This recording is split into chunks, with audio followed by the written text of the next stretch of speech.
সৃষ্টির মধ্যে যদি তোমাদের পক্ষে কোনো ভুল ধরা সম্ভব না হয়, তাহলে আমার কথার মধ্যে তোমরা কিয়ামত পর্যন্ত কোনোদিন ভুল ধরতে পারবে না। জোরে বলেন সুবহানাল্লাহ।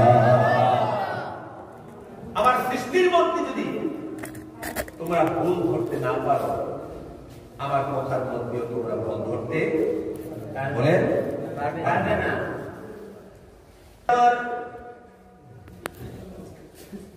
আপনি রওনা দিয়েছেন করিমগঞ্জে, করিমগঞ্জ রওনা দিয়েছেন, করিমগঞ্জ রওনা দিয়েছেন, এখান থেকে দক্ষিণ দিকে হাঁটা শুরু করেছেন। কয় বছর গিয়ে করিমগঞ্জ পাইব বলেন?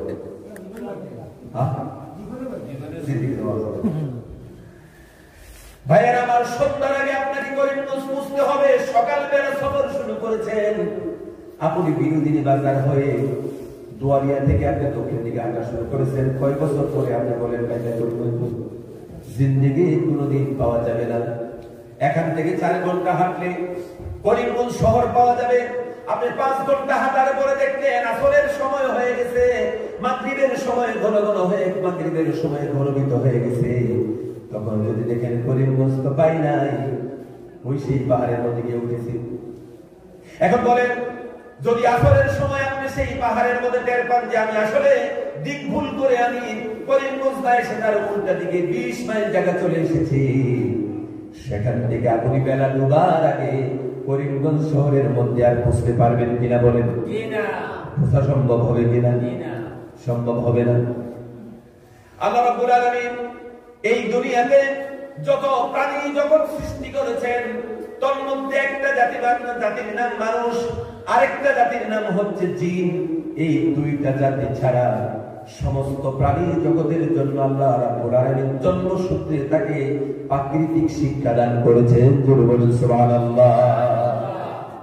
সবে মাত্র মুরগির ডিম থেকে একটা বাচ্চা বেরিয়েছে।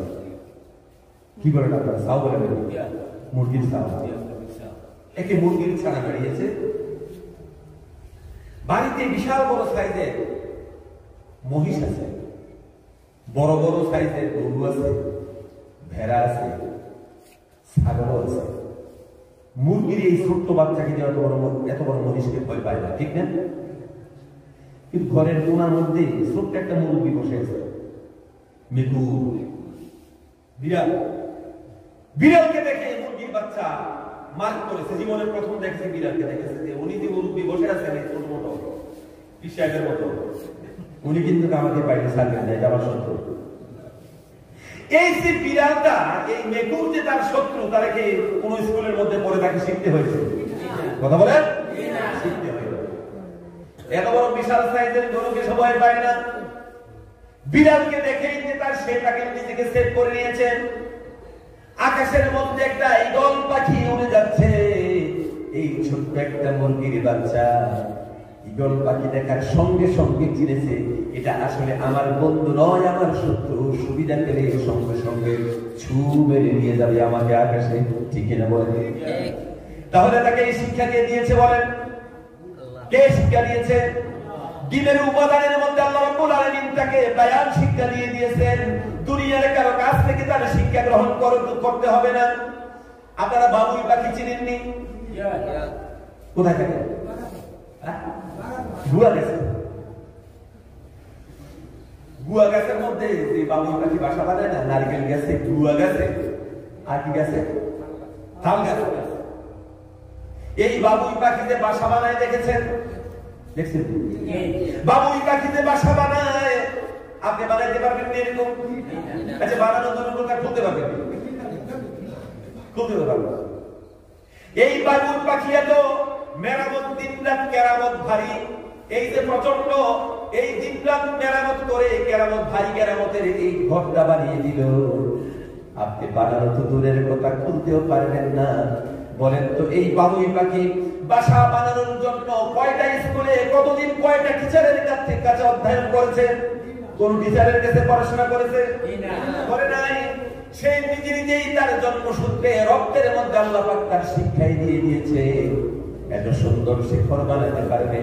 শুধুমাত্র এই 2টা উপমা দিলাম, এবং ভাবে সারা পৃথিবীর সমস্ত প্রাণী জগৎকে আল্লাহ রাব্বুল আলামিন প্রাকৃতিক শিক্ষা দিয়েছে। এখন একটা মানুষের সন্তানের সামনে, সদ্য প্রসূত সন্তানের সামনে একটা জ্বলন্ত আঙ্গার রেখে দেন, আরেকটা স্বর্ণের টুকরা রেখে দেন, আপনার এই মানুষের বাচ্চাকে ডিসাইড করতে পারবে কিনা কোনটা আমার জন্য ভালো, কোনটা আমার জন্য খারাপ, কোনটা আমি নিলে অসুবিধা হবে না, কোনটায় আমার হাত চলে যাবে, বাচ্চাটা ডিসাইড করতে পারবে কিনা বলেন? পারবে না। তাকে শিখতে হবে আগুনের এই ক্রিয়া রয়েছে, স্বর্ণের এই ক্রিয়া রয়েছে, বন্ধুরা আমার পানির এই ক্রিয়া রয়েছে, তাকে দুনিয়ার জমিনে শিখতে হবে, ঠিক কিনা বলেন? এইজন্য আল্লাহ পাক বলেছেন আর রহমানু আল্লামাল কুরআন খালাকাল ইনসানা আল্লামাহুল বায়ান। জোর করে আল্লাহু আকবার। আপনাদের মাইক ভালো, এটাকে খারাপ বলা তো যায় না, তবে মাইকটা এই হরনটা একটু কম বলে, দূর থেকে বলে কথা বোঝেন আপনারা? কথা বোঝালে মুখ পাওয়া যায়? আপনারা এটা দূর শুরু করেন আল্লাহুম্মা সাল্লি আলা সাইয়্যিদিনা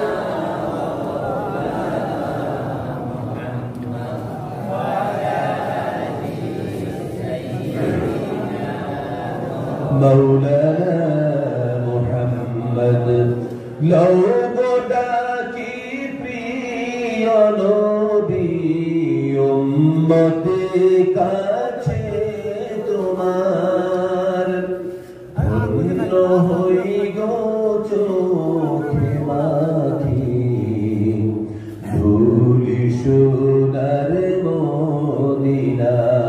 আল্লাহুম্মা সাল্লি আলা সাইয়্যিদিনা মাওলানা মুহাম্মদ ওয়া আলা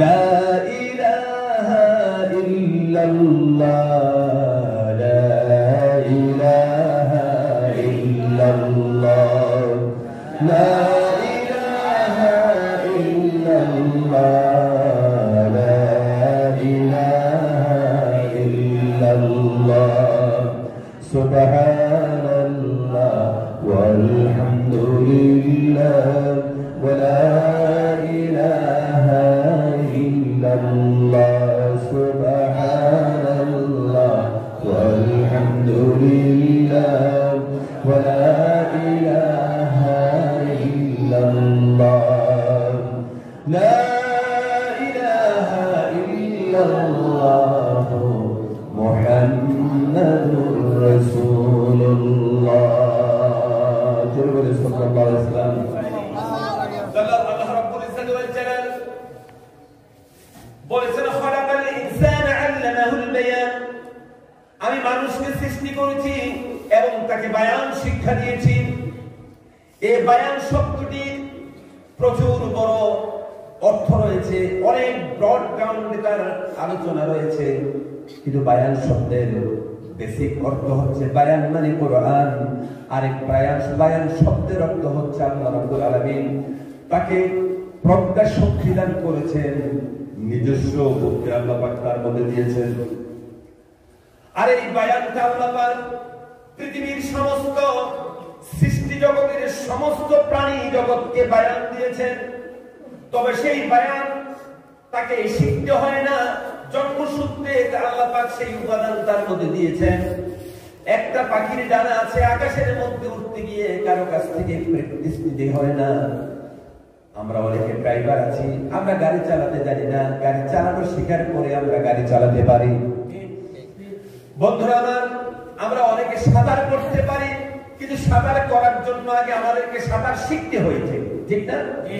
অটোমেটিক্যালি আমরা সাঁতার করতে পারি না, সাঁতার শিখতে হয়েছে।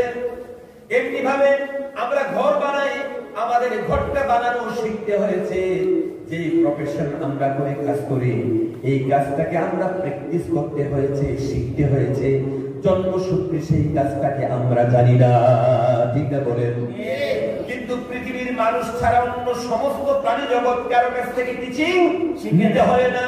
আওয়ালাম ইয়ারাও ইলা তাইরি ফাওকাহুম সাফাতিন ويقبضن ما يمسكهن إلا الرحمن দেখে নাকি তারা পাখিটি কেমন মেলিয়া দিল দুটি ডানা উড়িয়া বেড়ায় শূন্যের পরে নাহি তার কোনো মানা আবার সে পাখা গুটাইয়া চলে কিন্তু পরিণত বলো কে বা তারে শূন্যে রেখেছে ভিন্ন সে এক প্রভু জোরে বলেন সুবহানাল্লাহ জোরে বলেন সুবহানাল্লাহ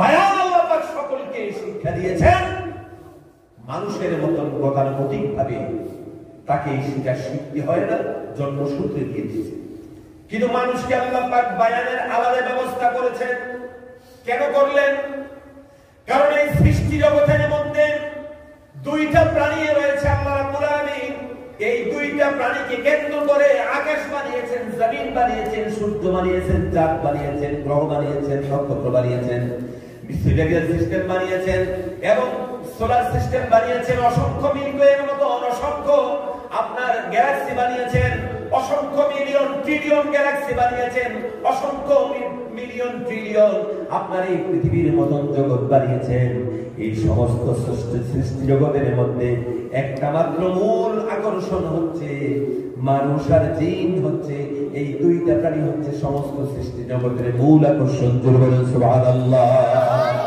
মূল আকর্ষণ হচ্ছে মানুষ আর জিন এজন্য আল্লাহ পাক বলেছেন মা খালাকুতুল জিন্না ওয়াল ইনসা ইল্লা লিয়াবুদুন জোরে বলেন আল্লাহু আকবার খালাকুতুল জিন্না ওয়াল ইনসা আমি সৃষ্টি করি নাই মানুষ আর জিনকে অন্য কোনো কারণে বানিয়েছি শুধুমাত্র কেবলমাত্র আমি আমার ইবাদতের জন্য জোরে বলেন সুবহানাল্লাহ মানুষ নামক প্রাণীরা ইবাদত কার কাছে শিখবে আল্লাহ রাব্বুল ইজ্জত ওয়াল জালালের দরবারে আমরা দাঁড়ানো ছিলাম আর আল্লাহ পাক আমাদেরকে একটা প্রশ্ন করেছেন গভীরভাবে মনোযোগ আলোচনার মূল ভাইটাল পয়েন্ট আল্লাহ পাক বলেছেন আলাস্তু বিরাব্বিকুম আমি কি তোমাদের প্রভু নই সকলে আমরা বলেছিলাম কল বালা আমরা সকলে বলেছি বালা বালা নিশ্চয়ই আপনি আমাদের রব আমাদের প্রভু আমাদের স্রষ্টা আমাদের সবকিছু তার মধ্যে কোনো সন্দেহ নাই জোরে বলেন সুবহানাল্লাহ আল্লাহ পাক বলেছেন আজকের দিনে তোমরা যে আমার সামনে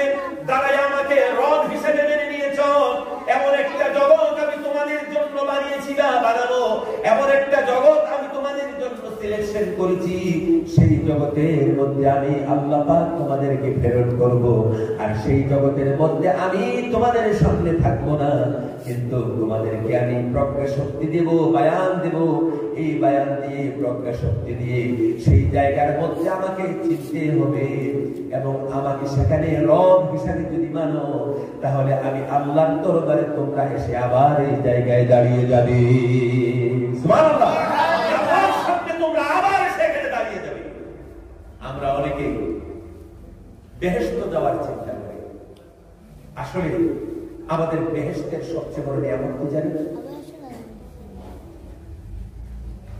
আপনার দেশে পীর ফকির পন্থাকক মানুষ কম আছে বাংলাদেশে ফকির পন্থা এতটুকু পিছন দিক থেকে ভাল্লুকের মতন দেখা যায় সামনের দিক দিয়ে উল্লুকের মতন এই জায়গায় আমি একবার সিলেট থেকে আসতে যাব ব্রাহ্মণবাড়িয়া বিশ্বরূপ চৌরাস্তায় পেটে উঠে যাওয়া একটা আসন দেখলাম যে একটা মানুষ এইটাই সৌভাগ্যবশত বলবো না দুর্ভাগ্যবশত বলবো একটা লিখে দিয়েছে বললাম বিশ্বাস আপনি যে চুলটা রাখছেন এটা কোন টাইপের চুল রাখবেন তরিটা তো বলে জবাব দিচ্ছি জানেন এরপর আপনারা দেখেই বোঝা গেছে আপনি আমার তরিকার মানুষ না আপনি সুন্নিটাই রাখছেন ওহাবি মানুষ সুতরাং আপনার সাথে এই প্রশ্নের জবাব আপনি ওহাবি মানুষ আর ওহাবির সাথে কথা বলবেন আচ্ছা এটা কি কথা জবাব নবী করিম সাল্লাল্লাহু আলাইহি ওয়াসাল্লাম চুল রেখেছে 3 রকমের কত রকমের 3 রকমের লিম্বা রেখেছেন এই হাতটি পর্যন্ত রসরা রেখেছেন কিন্তু এই পর্যন্ত রাখছেন এটা কোথায় রেখেছেন এটা কি রাসূলের সুন্নাত হইছে নাকি শয়তানের সুন্নাত হইছে? আরে কথা বলেন না, রাসূলের সুন্নাত না শয়তানের সুন্নাত? কিন্তু নাম দিয়েছে একটা পবিত্র নাম, কাদেরিয়া, চিশতিয়া, বুজুর্গিয়া, হেনতেনিয়া, অনেক কিছু। বুঝছেন? নামের আগে কাদেরিয়া, চিশতিয়া, বুজুর্গিয়া, হেনতেনিয়া, কথা হতা বহুত কিছু। নামের আগে এবং পরের টাইটেলের মাঝখানে এই বন্দার নামটা বুঝিয়ে বলা যায়। বুঝছেন? টাইটেলের ফারা টাইটেল, অসংখ্য টাইটেল। বলে যে আমরা আব্দুল কাদের জিলানীর বই নাম। আব্দুল কাদের জিলানী তখন গাঁজা করছিল। আব্দুল কাদের জিলানী তখন গাঁজা করছিলেন। কথা বলেন? হযরত আব্দুল কাদের জিলানী শতাব্দীর একজন সেরা আলিম ছিলেন, সুলতানুল আরিফিন ছিলেন। হযরত বাইজিদ বুস্তামি রাহমাতুল্লাহ আলাইহি, হযরত আব্দুল কাদের জিলানী রাহমাতুল্লাহ আলাইহি, এই সমস্ত মানুষগুলি শতাব্দীর সেরা সেরা ব্যক্তিত্ব ছিলেন। ঠিক কিনা জোরে বলেন? তোমরা কোন গাঁজা করছিলেন না? এত রসুল থেকে মানুষ কাঁদিয়ে নাম লিখিয়ে আসলে আব্দুল কাদের জিলানী রাহমাতুল্লাহ আলাইহি একজন বড় আলিম ছিলেন। ঠিক কিনা বলেন? উনি কবিতা নিয়ে কিতাব লিখেছেন, जन्नत व जहन्नम से या रब क्या करूं, आरज़ू है कि तुझसे देखा करूं। जन्नत व जहन्नम से या रब क्या करूं, आरज़ू है कि तुझसे देखा करूं। तू जन्नत रा बनी का दम वमन बदर बदो ज़ख़बर के बस बाशिद के बस बाशाद मोरा आजा तमन्नाई वसाले तू। चित्कार दिए बोलें सुभानअल्लाह। तू जन्नत रा बनी का दा वमन बदरा बदो ज़ख़बर के बस बाशाद मोरा आजा तमन्नाई वसाले तू। কি কথা বলেছেন আপনারা হযরত আব্দুল কাদের জিলানী? তুমি আমাকে জান্নাতে দাও নাকি জাহান্নামে দাও, আল্লাহ এই নিয়ে আমার কোনো কথা নেই, এই নিয়ে আমার কোনো চিন্তাও নেই। বরং তুমি আমাকে যদি, আমার মূল উদ্দেশ্য হচ্ছে, আমার গন্তব্য, আমার ডেস্টিনেশন, আমার জীবনের একমাত্র হিসাব হচ্ছে কে বসে বাশাতে মোরা আজা তামান্নাই ওয়াসালে তু।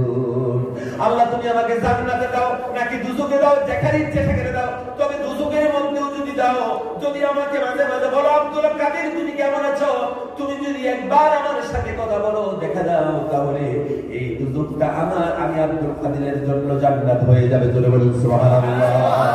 আর এই শিয়ারের আরেকটা মুরাদ হচ্ছে, আমি জান্নাত আর জাহান্নাম তোমার কাছে আমি আকাঙ্ক্ষা করি না, বরং আমার আকাঙ্ক্ষা হচ্ছে আমি তোমার সাথে কখন আবার দেখা করব। এটাই হচ্ছে আমার জীবনের লক্ষ্য, এটাই আমার জীবনের প্রথম এবং শেষ চূড়ান্ত আকাঙ্ক্ষা। জোরে বলুন সুবহানাল্লাহ। ভাইরা আমার, খুব গভীর ভাবে মনোযোগ, শেষ করে বলছি বেরাহাজিরিন, খুব গভীর ভাবে মনোযোগ। আমরা জান্নাতের আশায় আমরা আমল করি, আসলে জান্নাত বড় নিয়ামত নয়, জান্নাতের সবচেয়ে বড় নিয়ামত উজুহু ইয়াওমাইদিন নাযিরাতুন ইলা রাব্বিহা নাযিরা। বলুন আল্লাহু আকবার। আল্লাহু আকবার। আল্লাহর দিকে তাকিয়ে থাকবে আর বান্দা আল্লাহর দিকে তাকিয়ে থাকবে। কত যুগ, কত যুগ, কত গরম, কত মিলিয়ন ট্রিলিয়ন বছর চলে যাবে, তার কোনো হিসাব থাকবে না। সুবহানাল্লাহ বলতে হবে। আর জান্নাতের মধ্যে আল্লাহ পাক নিয়ামত রেখেছেন, অসংখ্য নিয়ামত, অসংখ্য নিয়ামত। আমরা কিছু মানুষ এইভাবে গালা ধরে আর কথা শুনি, ঠিক না? শুনি আর এই এখন তো আজকাল কি থিয়েটার, এখন তো আলহামদুলিল্লাহ থিয়েটার মশরে বন্ধ হয়ে গেছে, তবে থিয়েটারের বাপ পকেটে গেছে। থিয়েটার বন্ধ হয়েছে কিন্তু থিয়েটারের বাপ হয়েছে, ঠিক না? মোবাইলে কি থিয়েটার, থিয়েটার। আমি আপনার যে পশ্চিমবাংলার একজন সিঙ্গার আছে কুমার শানু, কুমার শানু নাচি দিয়ে উঠে আছে, তো তার সাথে একবার আমার ভিজিট হলো। তখন আমি প্রশ্ন করবো যে আপনারা গান যে করে, আপনারা যে গান করবো, এটা হলো রাজধানী কাশিয়ানিয়া হয়েছে, আপনারা যে গান করে, এই গানগুলি এত সুন্দর সুন্দর সুরে 5 মিনিট 7 মিনিট আপনারা গান করেন, এটা তো আধা ঘন্টা 1.5 ঘন্টা হলে ভালো আছে। এত সুন্দর সুন্দর সুরে আপনারা গান করেন, সুর আল্লাহ দিয়েছে। বললেন উনি যে আসলে গান মানুষের 5 মিনিটের উপর করলে যতই সুন্দর সুন্দর মানুষ ফিল করে, মানুষ অস্বস্তি বোধ করে। বন্ধুরা আমার, আল্লাহ রাব্বুল আলামিন, আল্লাহ রাব্বুল ইজ্জতি ওয়াল জালাল জান্নাতের মধ্যে এমন নিয়ামত আমাদের জন্য রেখেছেন। জান্নাতে যখন আপনি ঢুকবেন, আপনাদের দেশে তেঁতুল গাছ আছে নি? কথা বলছে না কেন? তেঁতুল গাছ আছে। তেঁতুল গাছের পাতার মতন ছোট ছোট পাতার এক ধরনের গাছ আল্লাহ পাক জান্নাতে বানিয়ে রেখেছেন। আর সেখানে আল্লাহ রাব্বুল আলামিন জান্নাতের হুর ফুরিদের জন্য, জান্নাতি হুরদের জন্য নিত্যের ব্যবস্থা করবেন। আর বের হাজিরিন, ওই পাতা, একটা পাতা আরেকটা পাতার সাথে এইভাবে বাড়িতে একটা মিউজিকের তৈরি হবে, একটা সুরের পয়দা হবে। মানুষ সেখানে গালে ধরে এইভাবে এই সুরকে সুরের সুদা পান করবে। এইভাবে কত হাজার হাজার বছর চলে যাবে, তারপরে হিসাব নেই। এই গাল ছেড়ে এই গালে এসে আশা ধরে যাবে। আল্লাহ পাক বলবেন, এখান থেকে তোমরা কতদিন পর্যন্ত এই সুর তোমরা শুনেছো? বলবে, আমরা 2 মিনিট 5 মিনিট ফজরের নামাজ, ফরজ নামাজ পড়তে যতক্ষণ সময় লাগে এতক্ষণ সময় আমরা শুনেছি। আল্লাহ পাক বলবেন, তোমরা এক বছর নয়, 2 বছর নয়, গালে ধরে তোমরা 70,000 বছর পর্যন্ত তার সুর শুনেছ। জোরে বলুন সুবহানাল্লাহ। 70,000 বছর পর্যন্ত তোমরা গালে ধরে এই সুর তোমরা শুনেছ। এতটাই তোমরা এই সুরের মধ্যে মজে গিয়েছিলে, গালটা এই হাত থেকে এই হাতের মধ্যে তোমরা গালটা আনতে ভুলে গিয়েছো। জোরে বলেন সুবহানাল্লাহ। এর চাইতে বড় নিয়ামত হচ্ছে আল্লাহর সাথে দেখা করা। সুতরাং আমরা আল্লাহর কাছ থেকে এসেছি, আল্লাহর কাছে আমরা ফিরে যাব। আমরা যেখান থেকে জীবনের শুরু হয়েছে এখানে আবার ফিরে যাব। এটাই হচ্ছে আমাদের জীবনের চূড়ান্ত ডেস্টিনেশন। জোরে জোরে বলেন সুবহানাল্লাহ। আর ভালো করে বলেন সুবহানাল্লাহ। শেষ পর্যন্ত না শুনলে বাড়িতে বেশ কিছু দিতে পারবেন না, কারণ আমি শুরু থেকে একদম শেষ পর্যন্ত সবটা কথা আপনাকে মিলিয়ে আপনার কাছে দিয়ে দেব, যাতে করে আপনি সারা জীবন মনে রাখতে পারেন। আপনাকে মাঝখান থেকে একটু কথা বলে যদি আপনি চলে যান, আমার কথা আপনার বাড়িতে সবটা নিয়ে যেতে পারবেন। আম খাওয়ার পরে আমের বড়া আছে বলেন, আমের বড়া, আমের বড়া আপনারা মাটির মধ্যে রেখে দেন, তাই তো? বা মাটির মধ্যে দাফন করে দেন, গেড়ে দেন, তখন এটা কি গাছ হবে? আম গাছ হবে, ঠিক না? এটার মধ্যে আম গাছ উঠলো, আম গাছের ঢাল হলো, আম গাছের মধ্যে ফুল হয়েছে, এরপরে তার মধ্যে ফল হয়েছে, আম গাছের মধ্যে ফল হয়েছে। এই আমটা আবার পেকেছে, আমটা আপনি খেয়েছেন, অবশিষ্ট আবার কি আছে? বড়া আছে। বুঝলেন না? অবশিষ্ট বড়া আছে। তার মানে যেখান থেকে তার শুরু হয়েছে আবার এখানে নিয়ে তার সমাপ্তি হয়েছে। কথা বুঝে আসছে? তার মানে যেখান থেকে তার সফর শুরু হয়েছে তার ডেস্টিনেশনটাও সেখানে, তার গন্তব্যটাও সেখানে। আমাদের শুরু হয়েছে আল্লাহর দরবার থেকে, এই মায়ের গর্ভে এসেছি। এরপরে পর্যায়ক্রমে আমরা কবরে যাব, হাসরে যাব। পর্যায়ক্রমে আমাদের ডেস্টিনেশন হচ্ছে আবার আল্লাহর সামনে ফিরে যাব। এটাই হচ্ছে আমাদের জীবনের ডেস্টিনেশন। বলুন সুবহানাল্লাহ। আবার আল্লাহর সামনে দাঁড়ানো, এটাই আমাদের লক্ষ্য, এটাই হচ্ছে আমাদের চূড়ান্ত লক্ষ্য। সুবহানাল্লাহ। এখন চূড়ান্ত লক্ষ্য যখন আল্লাহ বানিয়েছেন, এই চূড়ান্ত লক্ষ্যে আপনি আমার কথা দিয়ে আপনি সেই লক্ষ্যে যেতে পারবেন না। দুনিয়ার কোন মানুষের কথা দিয়ে সে লক্ষ্যে যেতে পারবেন না। পৃথিবীর কোন বিজ্ঞানীর কথা দিয়ে সে লক্ষ্যে আপনি যেতে পারবেন না। এই লক্ষ্যের মধ্যে পৌঁছতে গেলে একমাত্র আল্লাহ রাব্বুল আলামিনের কাছে যদি ফিরে যেতে হয়, একমাত্র আল্লাহর কথা দিয়ে আপনার সেই সীমানার মধ্যে যাওয়া সম্ভব। আল্লাহর কথা দিয়ে তার নৈকট্য হাসিল করা সম্ভব। বলি সুবহানাল্লাহ। যেহেতু আমরা তার কাছে যাব, এটা আমাদের ডেস্টিনেশন, এটা আমাদের ইন্তেহা, এটা আমাদের গন্তব্য।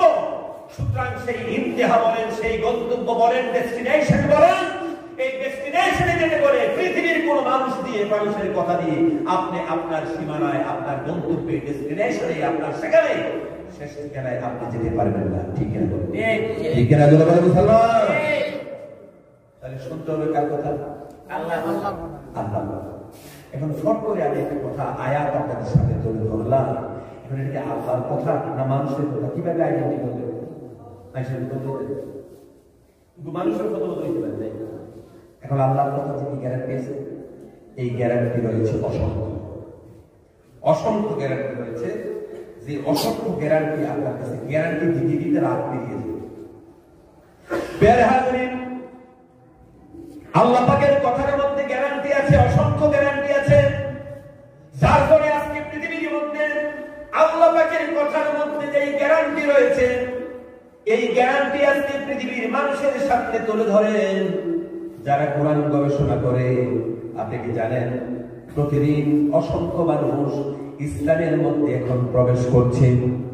বরং একটা সেন্সারে এসেছে 2050 শতাব্দীর মধ্যে 2050 শতাব্দীর মধ্যে পৃথিবীতে সবচেয়ে সংখ্যাগরিষ্ঠ যে জাতি হয়ে যাবে সেই জাতির নাম হচ্ছে মুসলমান। জোরে বলেন সুবহানাল্লাহ। কিন্তু আগে খুব সুবহানাল্লাহ বলতাম, এখন কম বলি। আগে খুব সুবহানাল্লাহ বলতাম, এখন একটু কম বলতাম। মানে এই বিষয়ে সুবহানাল্লাহ তো বলি, কিন্তু মুসলমানের সংখ্যা কথা শুনে সুবহানাল্লাহ এখন বেশি। বর্তমান যুগে মুসলমান আছে, কিন্তু মুসলমানদের পরিপূর্ণ জিন্দেগি মুসলমানদের কাছে আজকাল পাওয়া যায় না, ঠিক কিনা বলেন? মুসলমান আছে, মুসলমানদের পরিপূর্ণ জিন্দেগি মুসলমানদের মধ্যে আজকে খুঁজে পাওয়া যায় না, ঠিক কিনা বলেন? তারপরে আজকে কোয়ান্টিটির কথা নয়, কোয়ালিটির কথা, কোয়ান্টিটির কথা নয় বরং কোয়ালিটির কথা। কোয়ান্টিটিতে সংখ্যা যতই বাড়ুক না কেন এটা দিয়ে বড় কথা নয়, বরং কোয়ালিটি সম্পন্ন হাজার কোমর ফারুকের মতন মুসলমান আজকে বিশ্বের জমিনে খুঁজে পাওয়া যায় না, ঠিক কিনা জোরে বলেন মুসলমান? আজকে কোয়ান্টিটির অভাব নেই, কিন্তু কোয়ালিটির ভীষণ ঘাটতি আছে, ঠিক না বলেন? সংখ্যার অভাব নেই, কিন্তু সেই তাৎপর্যপূর্ণ সংখ্যা এবং কোয়ালিটি সম্পূর্ণ সংখ্যা সারা পৃথিবীকে আজকে অভাব দিয়েছে, ঠিক কিনা বলেন? আমেরিকা একটা মানে এই যে বিগ বাজার আছে না, বিগ বাজার শপিং মলে টাকা কাটছে, টাকা মানে ইয়ে করছে, টাকা অ্যাকসেপ্ট করছে একটা ছেলে, মুসলিম ছেলে, জিন্সের প্যান্ট পরা, তারপরে টি শার্ট পরা। তো একটা বোরকা পরাবে বিল দিতে যাচ্ছে। তো সে দেখে বলেছে, G U from middle east, তুমি মধ্যপ্রাচ্য থেকে এসেছো? হ্যাঁ, তোমরা মধ্যপ্রাচ্য থেকে এসেছো।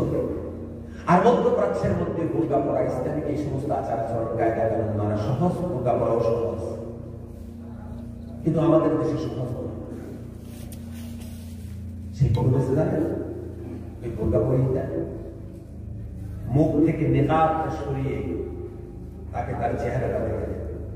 তখন দেখতে পেলেন এটা তার প্রতিবেশী একটা মেয়ে, তার প্রতিবেশী একটা খ্রিস্টান মেয়ে।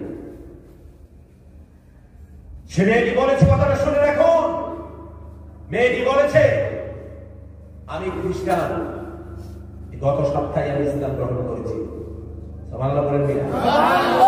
গত সপ্তাহে আমি ইসলাম গ্রহণ করেছি, আমি ইসলামকে চয়েস করেছি, ইসলামিক ফিলোসফি পড়েছি, আমি ইসলামিক ফিলোসফি পড়ে এখন আমি মুসলমান।